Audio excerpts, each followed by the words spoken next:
Dear students, today we continue the next topic from kinetic theory of gases. What is here? The next article is the latent heat. What is latent heat? To understand the concept of latent heat, let us consider a vessel containing ice. A common example to understand the concept of latent heat. Let us consider a vessel containing ice. आता या ठिकाणी बेटा हे vessel आहे, या वेसलमध्ये आपण बर्फाचे तुकडे टाकलेले आहेत. आईस म्हणजे बर्फाचे तुकडे आपण इथं टाकलेले आहेत. आणि मग याला आपण काय करतो, हीट एनर्जी सप्लाय केली बॉटमपासून. या वेसलमध्ये आईस ठेवलेला आहे आपण आणि हीट एनर्जी आपण सप्लाय केलेली आहे. आणि इथं एक थर्मामीटर मी इन्सर्ट करून ठेवतो. असं थर्मामीटर, जेव्हा या थर्मामीटरचा मर्क्युरी लेवल असेल 0 डिग्री सेल्सिअसला, किती 0 डिग्री सेल्सिअसला, तर काय होतं, ice is at 0 degree Celsius. त्यानंतर बेटा आईसचं रूपांतर कशामध्ये होतं, वॉटरमध्ये. आता आईस मेल्ट होतो आणि पूर्ण रूपांतर त्याचं कशामध्ये होतं, वॉटरमध्ये. म्हणजे this ice is converted into water. This ice is converted into water and then water at. आता दुसरीकडे मी इथं तुम्हाला दाखवतो म्हणजे कळेल. सेम वेसल, म्हणजे अगोदर जो काढलेला वेसल आहे तोच वेसल आहे इथं. आणि या वेसलला किती एनर्जी जी आपण सप्लाय करत आहे, ही एनर्जी इथून आपण सप्लाय करतो, ही अशा पद्धतीने बेटा. आणि मग ice is converted into water. यामध्ये लिक्विड फॉर्मॅटमध्ये सॉलिड फॉर्मॅटपासून लिक्विडमध्ये कन्व्हर्ट केलेलं आहे आपण. इथं जे तयार झालेलं आहे वॉटर, आणि यामध्ये आपण थर्मोमीटर जे इन्सर्ट केलेलं आहे, म्हणजे असं हा थर्मोमीटर असेल बेटा. आणि मग नॉर्मल टेम्परेचरला असेल 30 डिग्री सेल्सिअसला. हीट एनर्जी सप्लाय केल्यानंतर इव्हापरेट होऊन ते किती 100 डिग्री सेल्सिअसला. येस. आणि मग 100 डिग्री सेल्सिअसला कन्व्हर्शन कशामध्ये होईल, या वॉटरचं रूपांतर, वॉटर हे लिक्विड फॉर्मॅटमध्ये, आणि या वॉटरचं रूपांतर कशामध्ये होते, गॅसेसमध्ये, वेपर्समध्ये होईल.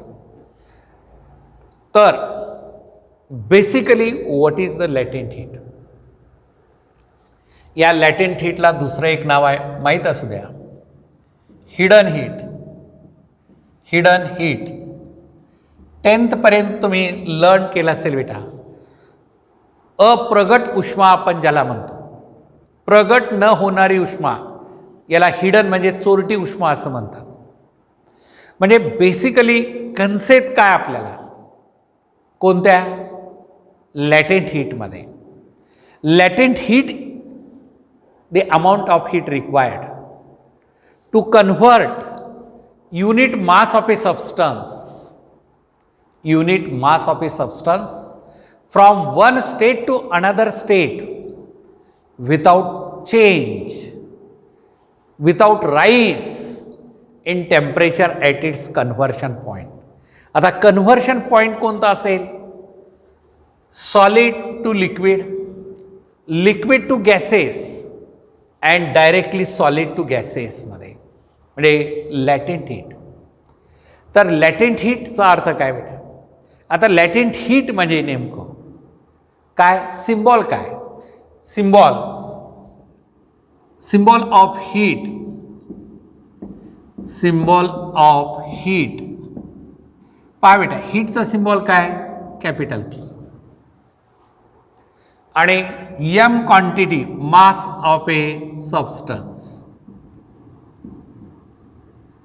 सबस्टन्स आपण एम घेतो. आता जेवढी obviously and commonly we observe that, जेवढं जास्त क्वांटिटी ऑफ मास आपण घेतलं तेवढी जास्त एनर्जी निर्माण होते. Heat energy is directly proportional to the mass of the substance. आता इथं 1 kg, 2 kg, 3 kg, 4 kg, 5 kg, 6 kg, 7 kg अशा पद्धतीनं क्वांटिटी ऑफ सबस्टन्स आपण घेतलेलं आहे बेटा. क्वांटिटी ऑफ सबस्टन्स जे आपण घेतलेलं आहे ते किती? 1 kg, 2 kg, 3 kg, 4 kg, 5 kg या पद्धतीनं ते वाढवत नेलं. The amount of heat required to raise the temperature of unit mass of a substance through 1 degree Kelvin or Celsius is called as specific heat, what we learned previously. बरेचसे विद्यार्थी इथं कन्फ्युजनमध्ये येतात, latent heat आणि specific heat. Specific heat म्हणजे विशिष्ट उष्मा आपण ज्याला म्हणतो. 1 kg substance is heated through 1 degree Celsius. The quantity of heat evolved or absorbed is called as specific heat. आणि लॅटेंट हीटमध्ये काय बेटा? लॅटेंट हीटमध्ये तुमचा कन्सेप्ट कुठं आला पाहिजे? Point of conversion.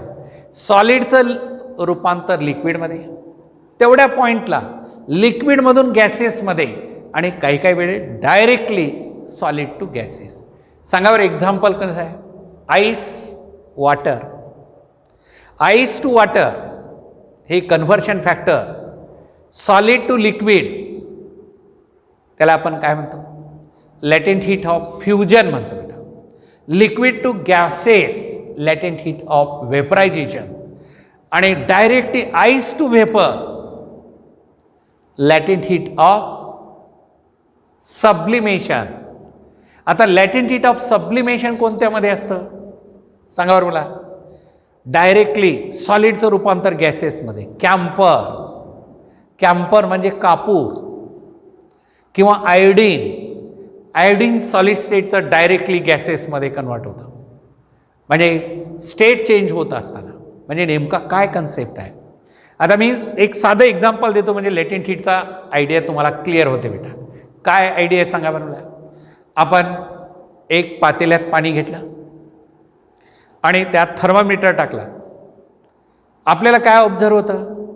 ॲटमॉस्फिअरचं जे टेम्परेचर आहे, ज्याला आपण रूम टेम्परेचर म्हणतो, त्या टेम्परेचरला वॉटर आहे. आणि तेच पातेला आपण स्टोवर ते ठेवलात, बर्नरवर ते ठेवलात, हीट एनर्जी सप्लाय केलात, हळूहळू टेम्परेचर वॉटरचं वाढत जातं. आणि मर्क्युरी लेवल, पारेची पातळी जी असेल थर्मामीटरमध्ये, ती वाढत वाढत वाढत वाढत जाते. 100 डिग्री सेल्सिअसला वॉटर रीच झालं.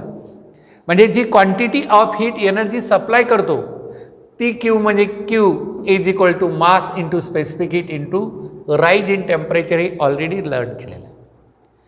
म्हणजे टेम्परेचर वाढत असेल तर amount of heat absorb by the substance is equal to mass of the substance into specific heat into rise in temperature. हे कुठं आहे? सेम स्टेटमध्ये टेम्परेचर वाढत गेलं सबस्टन्सचं तर quantity of heat energy absorb by the gas म्हणतो, substance म्हणतो आपण. पण इथं मी काय म्हणत आहे, without rise in temperature at its conversion point, जेव्हा कन्व्हर्ट होतं सॉलिडपासून लिक्विडमध्ये, लिक्विडपासून गॅसेसमध्ये किंवा सॉलिडपासून डायरेक्टली गॅसेसमध्ये कन्वर्ट होतं. म्हणजे at the point of melting point, boiling point, solid to liquid melt होतं, त्याला आपण मेल्टिंग पॉईंट म्हणतो. आणि लिक्विड टू गॅसेसमध्ये बॉइलिंग पॉईंट म्हणतो. म्हणजे without rise in temperature at its conversion point means melting point and boiling point. Is called as latent heat. आता काय लॅटेंट हीटचा बेसिक कन्सेप्ट तुमच्या लक्षात आला असेल. आता मी इथं काय घेतलेलं आहे, वॉटर घेतलेलं आहे. नॉर्मल टेम्परेचरला वॉटर आहे, थर्मामीटर इन्सर्ट करून ठेवलेलं आहे आणि हीट एनर्जी सप्लाय करत चालेल. आता तुम्हाला काय ऑब्झर्व करायचं आहे, जसं हीट एनर्जी आपण देत जाऊ तसं टेम्परेचर वाढत गेलेलं आहे आणि याची हीट एनर्जी किती या वॉटरनं ॲब्सॉर्ब केलेलं आहे ते कोणत्या फॉर्म्युल्याच्या सहाय्यानं काढतो. Q is the quantity of heat energy absorbed by the water is equal to mass of water into specific heat of water into rise in temperature. समजा 30 डिग्री सेल्सिअस पासून 50 डिग्री सेल्सिअस पर्यंत त्या वॉटरनं किती हीट एनर्जी ॲब्सॉर्ब केलेली आहे ती काढायची असेल तर वॉटर किती घेतलेलं आहे, त्याचं मास किती आहे, 1 kg, 2 kg, 3 kg, whatever may be that you take here. And rise in specific heat of water is constant, that is given to, and rise in temperature, so that much quantity of heat energy is absorbed by the substance water. तर बेटा इथं हे वॉटरला heat करत गेलं आणि temperature इथं reach झालं किती, 100 डिग्री सेल्सिअस. काय होतं रे 100 डिग्री सेल्सिअसला, वॉटरचं इव्हॉपरेशन व्हायला सुरुवात होतं, पाण्याची वाफ होते, वाफ किती 100 डिग्री सेल्सिअसला. मग त्यावेळेस कंटिन्युअसली हीट एनर्जी चालू आहे. पुढे टेम्परेचर थर्मोमीटरचं वाढतं का, अजिबात वाढत नाही, टेम्परेचर कॉन्स्टंट असतं.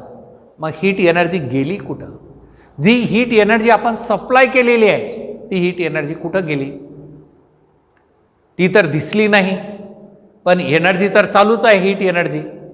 मग ती एनर्जी कुठं गेली, त्या एनर्जीला आपण म्हणतो latent heat. What is the latent heat, the latent heat of a substance. पहा बेटा डेफिनेशन आपण लॅटेंट हीटचा कन्सेप्ट समजून घेऊया.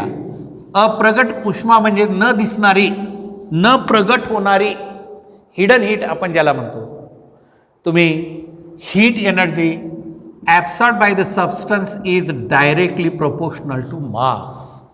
म्हणजे वॉटर असेल किंवा कोणताही सबस्टन्स असेल, तो हीट एनर्जी जेवढी क्वांटिटी जास्त असेल, मास जेवढा जास्त असेल तेवढी हीट एनर्जी ॲब्सॉर्ब किंवा इव्हॉल्व होणारी असेल.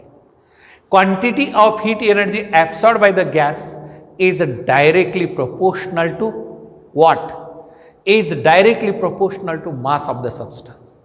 And what is Q? Quantity of heat energy absorbed. What is M? Mass of the substance. Where Q quantity of heat energy, quantity of heat energy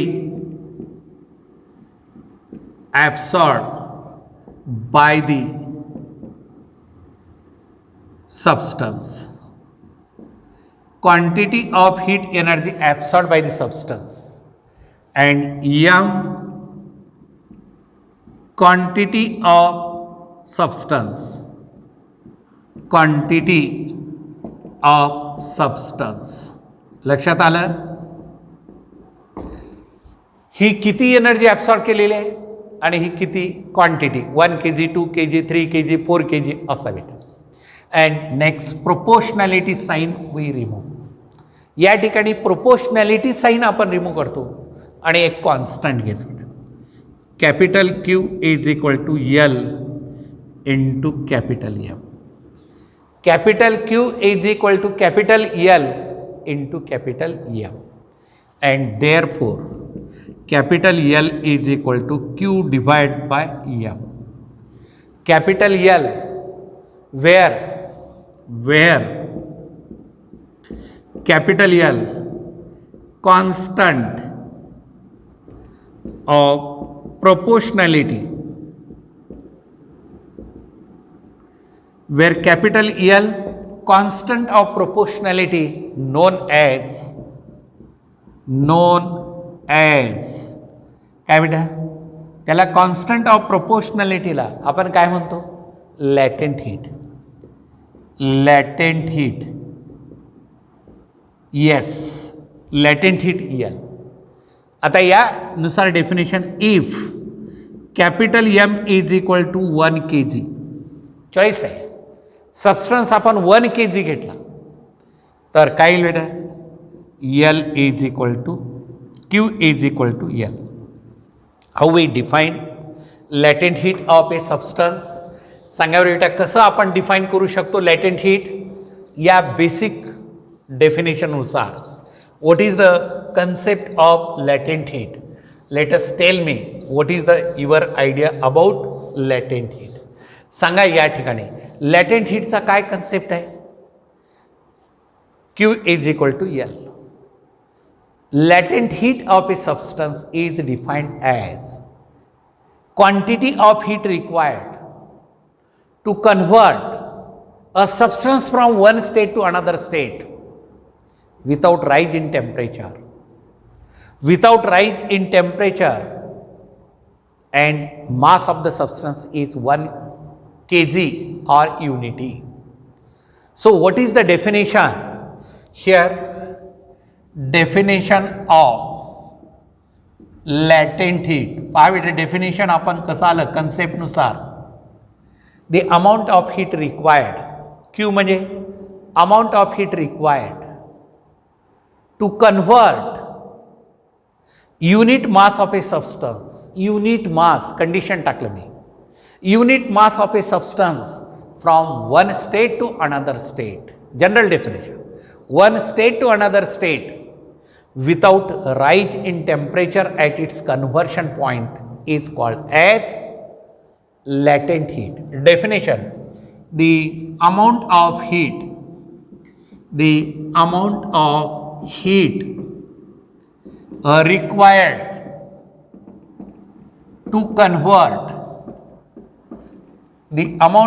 required to convert unit mass of a substance from one state to another state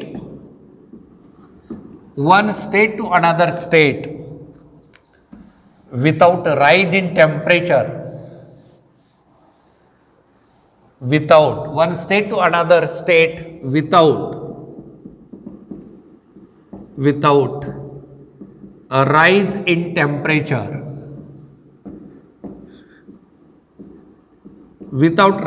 rise in temperature at its conversion point is called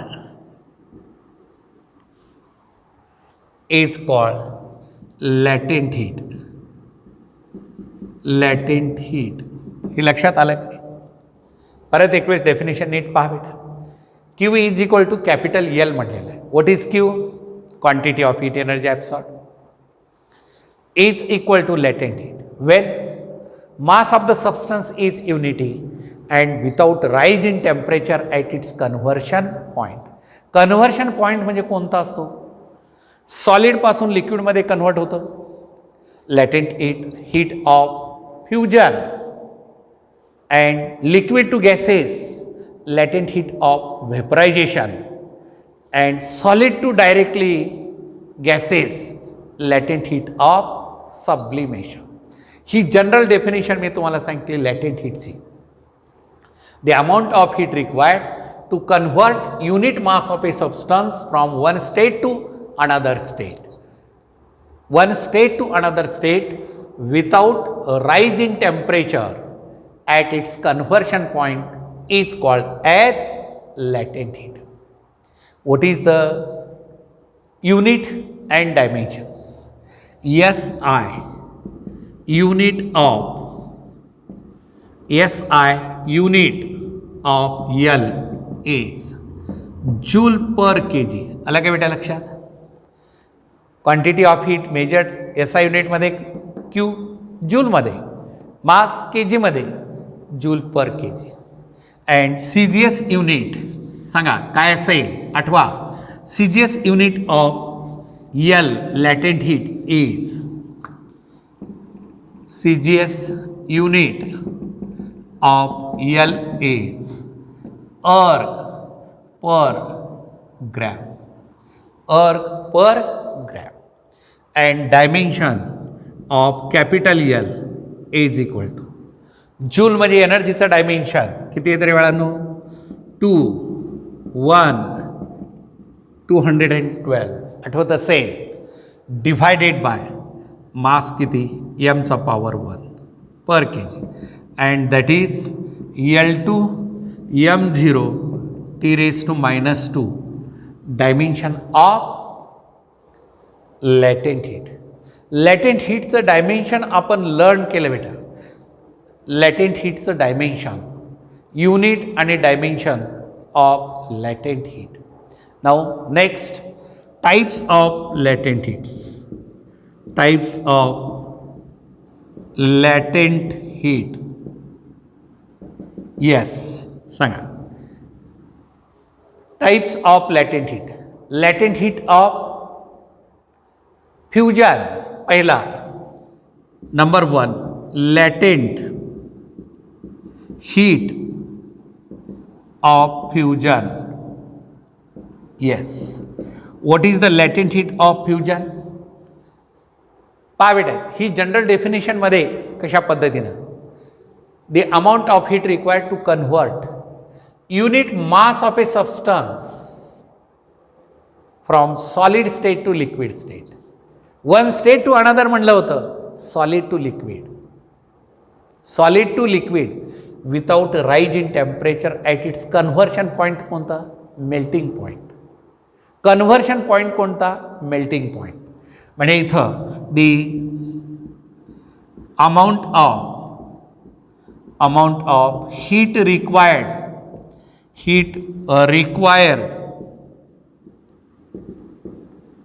to convert solid state of the substance to liquid state without rise in temperature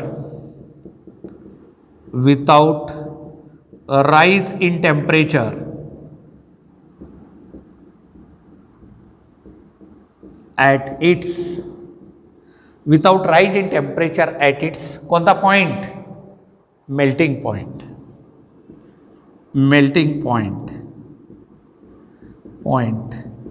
is called latent heat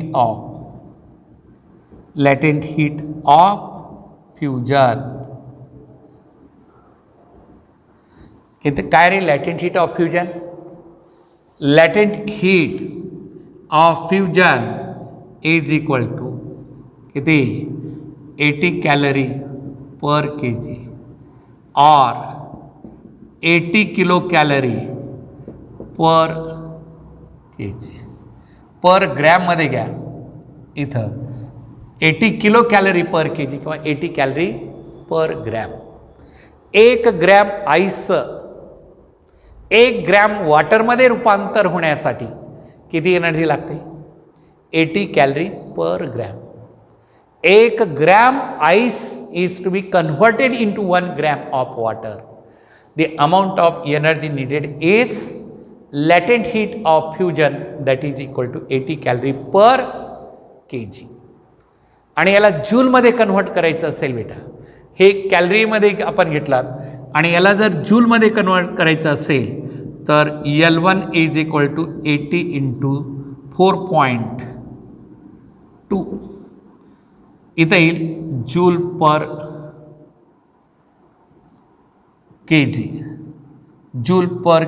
के जी मध्ये convert जर केलात तर ही किती येईल सांगावर मला किती येईल 0 8 2 16 7 चला 1 8 चौक 32 आणि 1 33 एवढी जूल पर के जी. लॅटेंट हीट हे SI युनिटमध्ये झालं ही हीट युनिटमध्ये झालं. किलो कॅलरी आणि कॅलरी हीट युनिट आहेत. ही लॅटेंट हीट बेटा लॅटेंट हीट ऑफ फ्युजन आता नेक्स्ट लॅटेंट हीट ऑफ वेपरायझेशन सांगा बरं, पटकन तुमच्या लक्षात आलं पाहिजे. सॉलिडच्या ठिकाणी लिक्विड आणि लिक्विडच्या ठिकाणी गॅसेस, म्हणजे कन्व्हर्शन पॉईंट काय असतो सांगा. कन्व्हर्शन पॉईंट असतो बेटा boiling point. Yes, latent heat of vaporisation, latent heat of vaporisation. Yes. What is the latent heat of vaporization? Paha. Latent heat of vaporization means what? The amount of heat required to convert unit mass of a liquid substance into gaseous state without rise in temperature at its boiling point. लक्षात येतं काय म्हणतो. The amount of heat required, the amount of heat required to convert 1 kg of liquid into 1 kg of gaseous state without a rise in temperature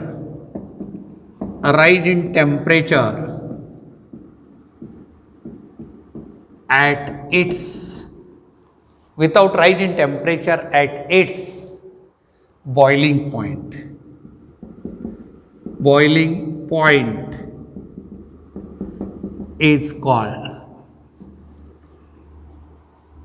latent heat of vaporization. Latent heat of vaporization. Particularly बेटा इथं लॅटेंट heat of water आपण ज्याला म्हणतो. किती असेल लॅटेंट heat. 1 kg water is to be converted into 1 kg of steam. How much amount of energy is to be needed? And that is equal to L2 is equal to किती असेल 540 calorie per gram किंवा 540 kilo calorie पर kg. पाहता लॅटेंट heat of fusion आणि लॅटेंट heat of vaporisation. Fusion म्हणजे फक्त 80 होती, म्हणजे किती पट एनर्जी जास्त लागते.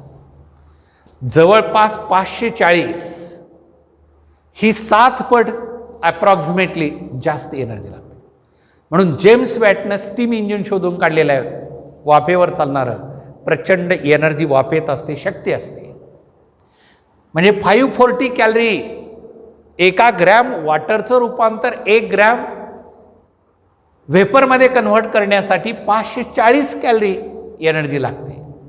आणि 1 ग्रॅम वॉटरचं रूपांतर 1 ग्रॅम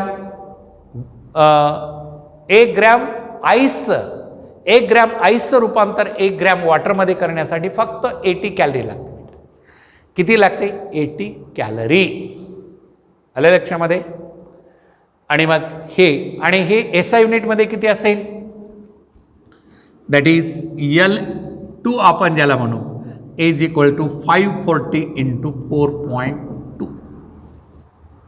540 इंटू 4.2 म्हणजे याला जर तुम्ही वर्कआउट केलात 2260 जूल पर ग्रॅममध्ये घ्या किंवा kgमध्ये, आणि that is equal to 540 into 4.2 into 10 to the power 3 226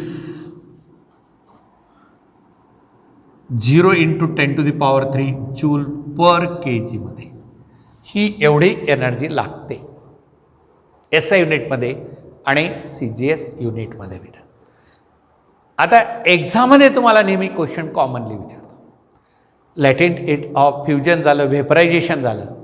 what is the latent heat of sublimation. तिसरा टाईप जो आपण म्हणतो latent heat of sublimation. What do you understand the term latent heat of sublimation. आता latent heat of sublimation हे वॉटरमध्ये नाही, directly ice into water असं फार कमी. कॅम्फर मी तुम्हाला एक्झाम्पल दिलं होतं, कापूर आणि आयोडीन, सॉलिड टू डायरेक्ट व्हेपरमध्ये. तर what is the definition of latent heat of sublimation. The amount of heat required to convert 1 kg of solid substance into 1 kg of gaseous. 1 kg of solid substance into 1 kg of gaseous substance without rise in temperature at point of sublimation is called as latent heat of sublimation. परत सांगतो definition. Solid to direct गॅसेसमध्ये असतं काही substance, solid is converted into गॅसेसमध्ये बेटा, तर त्याला आपण लॅटेंट हीट ऑफ सब्लिमेशन म्हणतो. What is the latent heat of sublimation. The amount of heat required to convert 1 kg of substance in solid state to convert it into 1 kg of substance in gaseous state without rise in temperature at its point of sublimation. Without rise in temperature at its point of sublimation is called as latent heat of sublimation. Latent heat, 3 type of the latent heat. Latent heat of fusion, vaporization, sublimation. हे तिन्ही आपण clear केलेलं आहे. Do you understand clearly. आता बेटा यानंतर latent heat is mainly classified into 2 types. आता हे जे होतं ते मेनली क्लासिफाईड असा शब्द वापरलेला आहे. लॅटेंट हीटचे 2 टाईप आहेत. पहिला टाईप इंटरनल लॅटेंट हीट आणि दुसरा टाईप असतो तो external latent heat. Internal latent heat काय आणि एक्सटर्नल लॅटेंट हीट काय हे आपण इथं लर्न करू बेटा. That is internal latent heat is mainly classified into 2 types. Number 1, internal latent heat. Internal latent heat, Li symbol है. What is the internal latent heat? S सांगा काय असेल. What is the definition of internal latent heat? The part of the latent heat used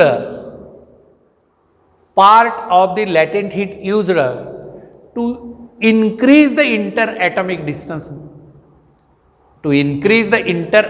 distance between the molecules against the atmospheric pressure. पाय बेटा आता हे थोडासा concept समजून घ्या. सिंपल आहे. आता मी एक व्हेसल घेतला असं, एक एअरटाईट फ्रिक्शनलेस पिस्टन ठेवला. Airtight frictionless piston. आता यामध्ये काय ठेवलं मी इथं सबस्टन्स ठेवलेला आहे. असा हा जो सबस्टन्स आहे या सबस्टन्सला हीट करणार आहे मी, राईट. या सबस्टन्सला मी हीट करणार आहे. मग आता सॉलिड सबस्टन्स असेल, इंटर ॲटॉमिक डिस्टन्सेस हे फिक्स असतात. 2 ॲटममधले डिस्टन्स आहे ते फिक्स आहे. हे सॉलिड सबस्टन्स आहे बेटा.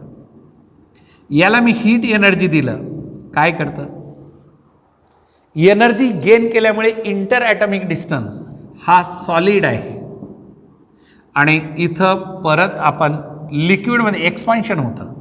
ह्या 2 ॲटममधलं डिस्टन्स वाढतं. सॉलिडमधून लिक्विडमध्ये जेव्हा कन्व्हर्ट होतं त्यामुळे काय होतं, एनर्जी सप्लाय केली आपण तर solid is converted into liquid so that the interatomic distances between the molecule increases. Expansion. Interatomic distance between the molecule increases, expansion takes place. आणि हे जे amount of work, latent heat means part of the energy used to increase the interatomic distances between the molecules. कारण सॉलिडचं रूपांतर लिक्विडमध्ये होतं त्यावेळेस expansion होतं, लिक्विडचं रूपांतर गॅसेसमध्ये होतं तिथंही एक्सपान्शन होतं. मग सॉलिडपासून लिक्विडमध्ये कन्व्हर्ट केलं, लिक्विड नंतर गॅसेसमध्ये कन्व्हर्ट केलं तर इंटर ॲटॉमिक डिस्टन्स हे वाढत राहतं. इंटर ॲटॉमिक डिस्टन्स म्हणजे दोन ॲटममधलं distance. Interatomic distance means the distance between two atoms increases. दोन ॲटममधलं डिस्टन्स वाढत जातं. The distance between the two atom increases and that is the interatomic distances increases. When a substance is heated from solid to liquid state, its interatomic distance increases and the part of the latent heat used to increase the interatomic distances. Definition: the part of the latent heat used to increase the interatomic distances. Interatomic distances. Part of the latent heat used to increase the interatomic distances is called as internal latent heat. It is denoted by letter L. And next, external latent heat. आता इथे लिहितो बेटा, external दुसरा external latent heat. External latent heat आपण याला LE म्हणतो बेटा. काय असेल सांगा बरं, एक्सटर्नल लॅटेंट हीट. आता मी इथं फिगर त्यासाठीच ठेवलेले आहे. एअर टाईट फ्रिक्शनलेस पिस्टन आहे आणि इथं सॉलिड सबस्टन्स आहे. एनी लिक्विड सॉलिड काही का असेल, आपण सॉलिड असेल त्याला हीट केलं, त्याचं रूपांतर लिक्विडमध्ये होईल तर piston is move against the atmospheric pressure. म्हणजे हा पिस्टन इथं असलेला असा वर जाईल, मूव्ह होईल अप साईडला to do the external work against the atmospheric pressure. Against the atmospheric pressure म्हणजे ॲटमॉस्फेरिक प्रेशरच्या अगेन्स्टमध्ये केलेलं वर्क आहे. म्हणून external latent heat, the remaining part of the latent heat used to do the external work against the atmospheric pressure. The remaining part of the latent heat,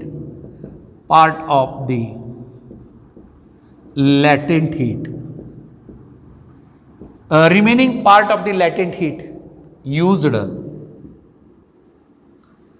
remaining part of the latent heat is used to do the external work, to do the external work against, to do the external work against the atmospheric pressure.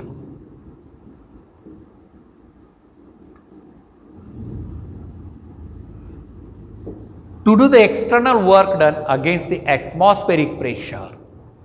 म्हणजे piston move झालं up साईडला तर ॲटमॉस्फिअरचं जे pressure असतं त्याच्या अगेन्स्टमध्ये केलेलं work जे असतं त्या वर्कला आपण काय म्हणतो, एक्सटर्नल लॅटेंट हीट. म्हणजे DW आपण म्हटलं तर काय येतं बेटा, P/dV. ॲटमॉस्फेरिक प्रेशरच्या अगेन्स्टमध्ये एक्सपान्शन वाढलेलं आहे, प्रेशर कॉन्स्टंट आहे पण व्हॉल्यूम त्याचं वाढलेलं आहे. And DW is equal to P/dV. And hence here total latent heat capital L is equal to Li plus LE. That is Li plus P/dV. हा formula जो असेल यावरती काही न्यूमरिकल्स आहेत बेटा. Total latent heat is sum of internal latent heat plus external latent heat. म्हणजे total latent heat जे असेल ही काय असते, total latent heat is the sum of internal latent heat plus external latent heat. Internal latent heat plus external latent heat. परत मी सांगतो, internal latent heat म्हणजे काय? The part of the latent heat used to increase interatomic distances between the molecules. To increase the interatomic distances between the molecules means there is a expansion takes place, and due to the expansion, work done against the atmospheric pressure, and hence the external work done, and external work done is nothing but external latent heat. To do the work against the atmospheric pressure is the external work done, and that is external work done is nothing but external latent heat, and thus total latent heat is equal to internal latent heat plus external latent heat. म्हणजे total latent heat काय असते? Internal latent heat plus external latent heat. And so therefore here we complete here the concept of latent heat, type of latent heat, SI unit, CGS unit, dimension, units, हे सर्व आपण latent heat बद्दल आपण इथं clear केलेलं आहे बेटा. आता नेक्स्ट पिरियडला आपण काय करूया, याच्यावरती न्यूमरिकल्स जे असतील हे न्यूमरिकल्स आपण लर्न करूया.